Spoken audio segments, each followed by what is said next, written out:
Class 6 students, this is chapter number 1, Mowgli in Trouble. Now, Mowgli in Trouble is an excerpt from the Jungle Book written by Rudyard Kipling. The Jungle Book was published in the year 1894. Now, Rudyard Kipling was born on 30th December 1865 at Bombay Presidency, British India. He was an English journalist, short story writer, poet, and novelist. He has lived for his first 5 years of his life in India, and his birth in India has become an inspiration for much of his work. His works have a special appeal for young readers. Many of his stories and poems are set in the Indian subcontinent and have Indian characters. In 1907, Rudyard Kipling was awarded the Nobel Peace Prize in Literature as his first English language writer to receive the prize at 41 years, and is the youngest recipient to the Nobel Peace Prize in Literature to date. He passed away on 18 January 1936 at the age of 70.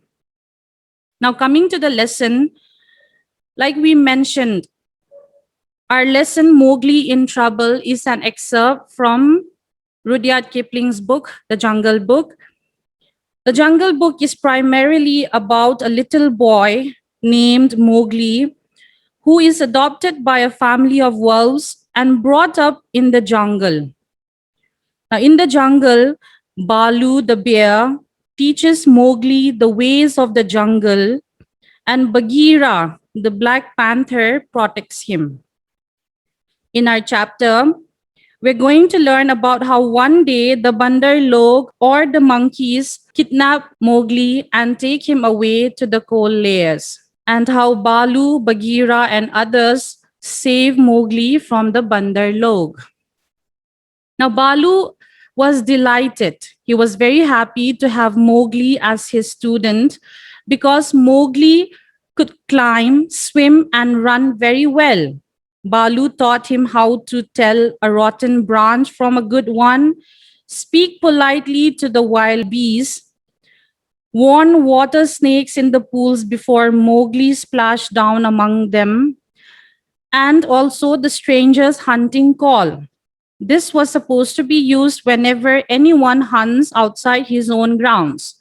It means that, give me permission to hunt here because I am hungry. And every time you hear the stranger's hunting call, if you were to permit them, you would have to answer, hunt them for food but not for pleasure. The monkeys or the Bandar Log had been observing Mowgli from the branches above. They watched Mowgli make things out of twigs with his nimble fingers. They found him to be very wise and so wanted him in their tribe. They hoped that if Mowgli joined their tribe, he would share his skills and wisdom with them and lead their group. They loved this idea because they wanted everyone to be envious, everyone to be jealous of their tribe. So one day, as Mowgli slept between Balu and Bagheera, the Bandar Log swooped down on him, lifted his arms and legs, and carried him away. On discovering that the monkeys were taking Mowgli away, Balu immediately woke up and made deep cries. Bagheera growled and tried to run up the tree trunk, but the Bandar Log howled with triumph and leapt higher to the upper branches. Bounding and whooping and yelling, the whole tribe of the Bandar Log swept along the trees with Mowgli as their prisoner.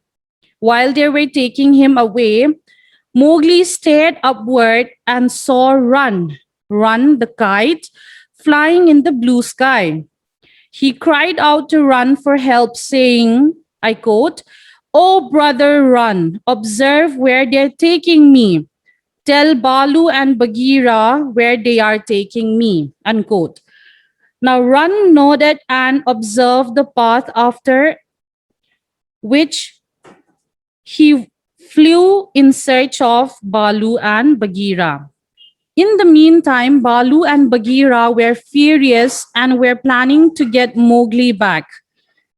Balu thought hard and said that they should go to Kaa, the rock python, for help and promise him food in return. The monkeys feared Kaa because Kaa was very scary. Kaa could climb as the monkeys could, and Kaa stole the young monkeys at night.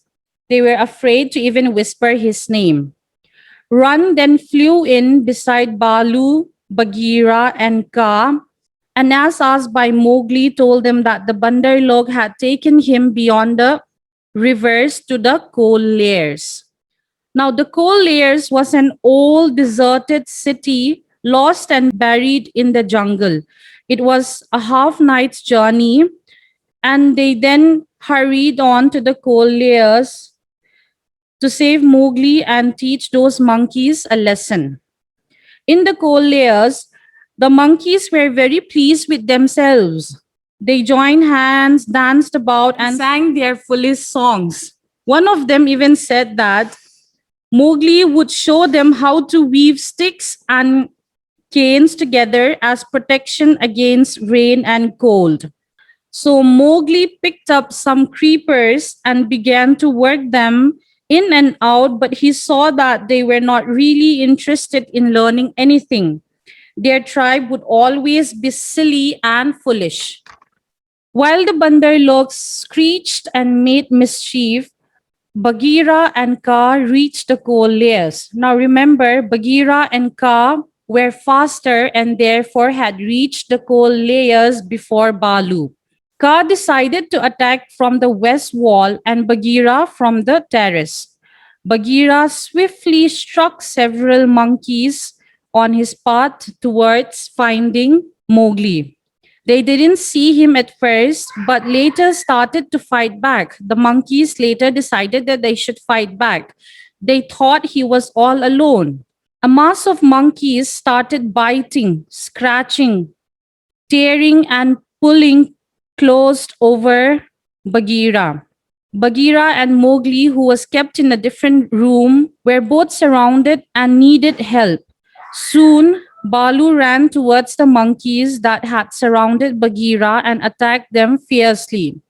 Kaa then attacked, and also remember that Kaa was 30 feet long. His first strike was delivered into the crowd of monkeys around Balu. There was no need for a second strike. The monkeys had scattered with cries. He was everything that the monkey feared in the jungle. None of the monkeys knew the limits of his power. None of them could look him in the face, and none had ever come alive out of his hug. And so they ran away terrified. Balu and Bagheera were relieved. They then immediately freed Mowgli, who was in the other room, and Mowgli thanked them. Later, Mowgli went to Kaa to thank him and said, I quote, "We are of one blood. I owe you my life tonight. My kill shall be yours if you are ever hungry, O Kaa. I have some skill with my hands, and if you are ever caught in a trap, I shall come to your aid." Unquote. Kaa dropped his head lightly on Mowgli's shoulder, meaning he gave him a light hug, and said, I quote, "You are brave and respectful, but now go quietly and quickly with your friends. Go and sleep, for the moon sets and it is late." Unquote. Mowgli then quickly jumped on Bagheera's back, laid his head down, and together they all made their way back towards their home. Mowgli slept so deeply that he didn't wake up even when they all reached the home cave. Now that is the end of your lesson. The exercises of this lesson, questions and answers, and all other exercises from the text will be uploaded in your next video. Thank you.